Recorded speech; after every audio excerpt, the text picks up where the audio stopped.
আজ 8ই September international literacy day বা আন্তর্জাতিক সাক্ষরতা দিবস। এই দিনটির কথা প্রথম অ্যানাউন্স করে 1965 সালে UNESCO. World conference of ministers of education on এরাডিকেশন of illiteracy, এটা অর্গানাইজ করা হয়েছিল ইরানের তেহরানে, এবং সেখানেই প্রথম বলা হয় 8ই সেপ্টেম্বর দিনটাকে সেলিব্রেট করা হবে ইন্টারন্যাশনাল লিটারেসি ডে হিসাবে। যদিও এটার ফাইনাল অ্যানাউন্সমেন্ট হয়েছিল কিন্তু পরের বছর 1966 সালের 26শে অক্টোবর ইউনেস্কোর 14th জেনারেল কনফারেন্সে, এবং এই অ্যানাউন্সমেন্টটার পরের বছর অর্থাৎ 1967 সালে প্রথম সেলিব্রেট করা হয় 8 সেপ্টেম্বর তারিখটাকে ইন্টারন্যাশনাল লিটারেসি ডে হিসাবে।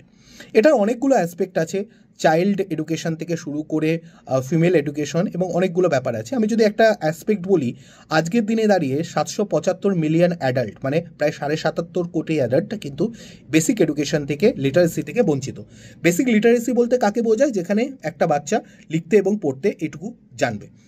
তার মানে প্রত্যেক 5 জন অ্যাডাল্টের মধ্যে কিন্তু একজন লিটারেসি থেকে বঞ্চিত।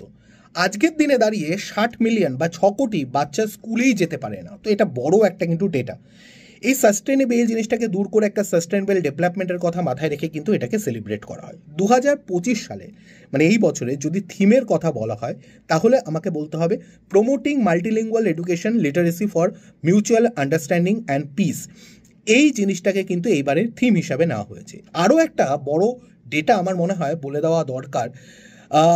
এই বছর কিন্তু ইউনেস্কো হোস্ট করছে গ্লোবাল সেলিব্রেশন ইন প্যারিসে, যেখানে কিন্তু ইউনেস্কো ইন্টারন্যাশনাল লিটারেসি প্রাইজও দেওয়া হবে, যেখানে থিম থাকবে promoting literacy in the digital এরা।